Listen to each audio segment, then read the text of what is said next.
Talking about wellness. Talking about wellness. Do you guys remember Sporty and Rich? Do you guys remember Sporty and Blood Clot Rich? Well, they are back. And now Sporty and Rich are launching sex toys. They're going into the sex industry, which is, bizarre to say the least. I've always thought the brand was incredibly overrated. Surprised it's lasted this long. Essentially selling you vibes. Most of it is just like merch clothing, but the editorials are really nicely shot and nicely styled, which kind of is a good sort of like, lesson for people out there with brands to kind of maybe put a lot of work and focus into that, because I don't think they would have got this far if it wasn't for that at all, because the clothes are kind of basic in terms of sweats, hoodies and shit, nothing else apart from that for the most part. I did like the Sambas that they did though. I really like the Sambas and the Adidas collection in general. I thought that was really cute and well done. But for the most part, the stuff that they make Sporty and Rich is fucking terrible. I've always also hated the name, similar to Hypebeast, the magazine and shit. I hate that name. I've always thought being called a Hypebeast is a derogatory term. It's not something that you should be proud of. So I've always thought that was a weird name for a magazine, but big up Kevin Ma regardless. And I think Sporty and Rich is also a very naff, corny, cringe name. But hey, here we are. So big up Emily Oberg. This is courtesy of Wall Street Journal. This brand wants to make you sporty, rich, and now sexy. This is an op-ed in terms of the sex thing. So they're going into sex toys. Again, for me, whatever, but hey, I guess it's gonna work. Sporty and Rich is a brand that's always been very sexy, says Emily Oberg. The 31-year-old Los Angeles entrepreneur was talking about her fashion brand, which hit 30. Oh my god. Yeah, I definitely don't know what I'm talking about, bro. I think Sporty and Rich is terrible and pretty average, but they've somehow hit 34 million in revenue last year. God, who's buying that shit? It's so garbage. Like, who's buying it? Honestly, absolutely fascinating. But then the same thing with Aloe, right? I see people are obsessed with those Aloe sets, and they're just sweatsuits in like basic colors with Aloe written on the chest. I don't know if the cotton's really nice. I don't know if they fit really good, but they must be expensive because Aloe, they don't sell nothing for cheap. You know what I mean? That brand, they sell, that's a premium sportswear brand. And they somehow, I've seen those sweats everywhere. So they're probably making tons of money. So I shouldn't be super surprised. It continues. But also the world she's been building on Instagram for the last 10 years. In Oberg land, health is wealth, and it's a peppy sweatshirts, the phone cases shout. Sporty and rich women go riding, play tennis in short shorts, throw camel coats over their skimpy Pilate outfits, and idolize Princess Diana in her bike short era. Visual references including vintage lad magazines Playboy and Lou, as well as modern day girls by the pool half naked in the hoodie, Oberg said. The carnal mix of imagery has helped market the brand's athleisure, ready to wear accessories and beauty products, and sell out sneaker and apparel collaborations with Adidas. Today things are getting even sexier with Sporty and Rich now its new official called Sensual Sport. Fuck off, man. That's a horrible name again. What a terrible name. Sensual Sport. Okay. The first 3 products, a lubricant, a vibrator, and a wet mouth spray. Wet mouth spray. Are all under $100. Condoms will also be included free with purchases. What next? Are they going to set up a fucking Sensual Sport Studios and start shooting porn? Like, god damn, bro. Okay, I guess. I always just wanted to do things that I have personal interest in. So she likes sex. Cool. Congrats. When she's into cable knit sweaters and saucy slogan sweatpants, she makes them. When she's into lymphatic drainage massages and smoothage, she offers them at the wellness space at her New York boutique. When she's intrigued by sex toys, she develops her own. So she wanted to make what, like stylistic, chic sex toys? Is there a gap in the market for sex toys that are what, more discreet or something? I swear they already exist. I swear that's the whole market. No one proudly buys sex toys. So I'd assume the whole entire market is dominated by sex toys that don't look like sex toys. Or you could always find them. So I wonder what the niche is or what the need was. I guess we'll find out as we scroll by. That's her wearing again, it's like they don't make any of this stuff. So this is a good outfit, but they don't make any of this stuff. So she's wearing a Chanel tweed jacket with some, athletic shorts, I guess, some cycling shorts. But why not make something like this? I never understood that. Like, why not make something like this? Like all of their editorials feature stuff they don't actually make. There's so much stylists own, models own in their actual editorials.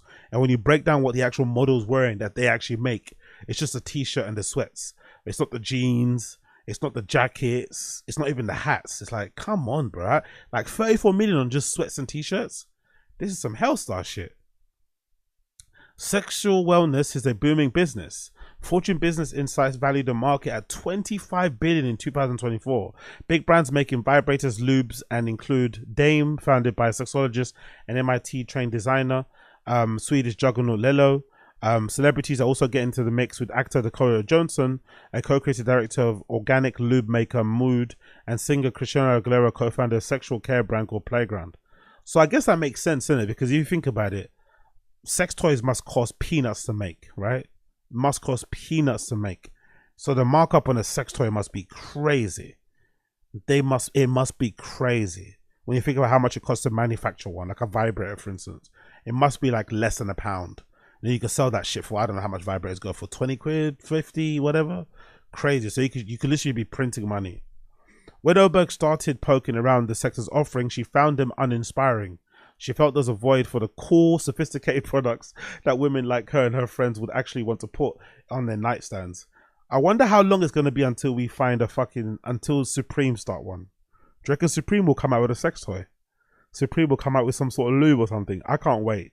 Hopefully that happens. That'd be fucking hilarious. Supreme brings out some sort of lube.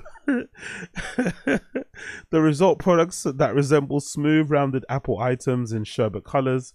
Sensual sports advertising images include elegantly cropped nudes, as well as playful still lifes with cantaloupes and melted ice creams and peaches. It's as if Irving Penn, Luca Gondioni, Sofia Coppola collaborated while taking ecstasy. But the challenge of marketing such images on Oberg's preferred platform, Instagram, where she's the photos of the flags, are real. So she's running a campaign of permissive subscription services, OnlyFans too. Wow, so she's gonna sell what? Interesting. She's gonna sell it on OnlyFans as well. Interesting. Okay.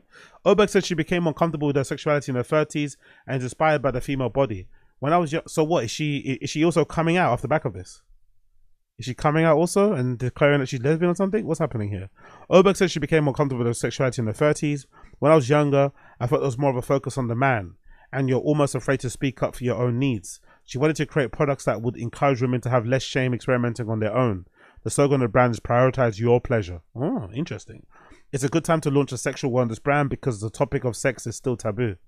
How is it taboo if you felt comfortable with it now? That's a bit contradictory, you know? So Olivia Richmond, a New York primary care physician and sexual health influencer. Sexual health influencer. I love the world we're living in right now, honestly. You can basically be an influencer in any field. There is no limit. Whether you want to be an influencer in fruit, you want to be a walking influencer, reading influencer, you know, speaking influencer, church influencer, you know, supermarket sweep influencer, whatever you want to influence and you can. You just got to stop yapping. You just got to start yapping. That's the hardest thing to do. Grab your phone, turn on your camera and start yapping, and you too could have a sex brand. Richmond said that she, especially for women, that there's always room for products that encourage education, open dialogue, and pleasure without shame, embarrassment, and guilt. Maybe there should be a bit of embarrassment and guilt when it comes to sex toys. Maybe that's the whole point, you know? Maybe that's what draws you to it, to do it on your own. Maybe there is. Maybe they should be more shame. There's probably a lot more people. There's probably too many people sharing too many details about what they get up to in the bedroom anyway. You know, maybe there should be a bit more embarrassment. There should be a bit more discretion involved. And then the ones who really are about that life can still be shouting about it from the rooftop about what makes them horny and wet and shit. Cool, do that. But I think for the most of us, I think shame is a good thing. You know, keep that to yourself. TMI. Aside from being personally interested in sexual health, Oberg was ready to launch a new challenge. Sporty and Rich, which was founded in 2016, has 40 employees. Its headquarters in Paris. Their headquarters are in Paris. Interesting. Headquarters in Paris. She's from New York, I think. The store is in New York too. I wonder why she went to Paris to have headquarters there. Its chief executive and her ex-boyfriend is David Obadiah, who also founded French clothing brand Harmony. Before launching her brand, Oberg was correspondent of streetwear for media focused Complex. So that's probably why she's in Paris, and I'm assuming, business wise. Interesting place to be, isn't it? Maybe the taxes are better over there too. Oberg is the sole owner of Sporty and Rich. While she recognizes that her personal platform and following has been helpful, she wants the brand to stand on its own. Ooh, sole owner. Do you think she's gonna sell it? She's gonna make money if she sells it. Sole owner since 2016, and it's making 34 million in revenue. Whee! Oh, big up Elmi. I think she's is it? She's Canadian. Okay. I think I've known her from New York. I don't know why. Maybe I'm confusing it with her Complex era. I always thought she was from New York. Okay, fair enough. She's Canadian. While she recognizes her personal platform and following has been helpful, if and when we do sell the brand one day, she's definitely going to sell it. I think it's just a better position to be in because it don't necessarily have to be tied to it. She also says she's been approached by potential investment acquisition, but so far she's resisted. We're still in the bootstrapping phase and we like it because we know what we're doing and we have control. That's something that would be hard to give up. Yeah, she'll eventually sell it and then probably have another brand. Someone like her already with that amount of clout and she's already proved that she can do it. Someone will be more than willing to invest in another brand anyway. That's the benefit of doing something on your own and bootstrapping it. You can sell it and make bank, and then when you decide to launch the next thing, there'll be a queue of people wanting to invest in you because they want to get in now because they missed out the first time. So she'll be nice regardless. Let's continue on. This summer, the brand will open its second store in West Hollywood in Los Angeles. Wow. Congrats to them. It'll be the more expansive than New York City, which opened 2023. It will have a healthy cafe and Pilates studio. Urban practices what she preaches, regularly partaking in Pilates, colonics, lymphatic massages, and hyperbaric chambers, tennis, hiking, and IV infusion. Wow, she's like a female Joe Rogan, isn't it? I fucking love it. People really want to come and interact with the brand, experience it outside of Instagram and online.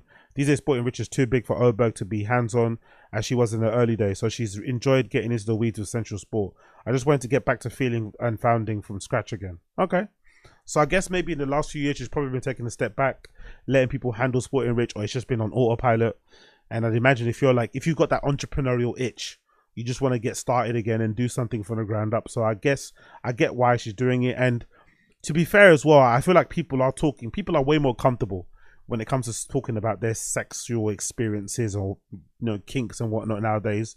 I feel like especially in London, there's an abundance of like kink raves, and I feel like I'm seeing way more whenever they publish pictures from these kink raves on Instagram, because I follow a lot of these parties on there. I feel like in the last few years I'm seeing, for lack of a better term, I feel like I'm seeing way more quote unquote normies in those raves.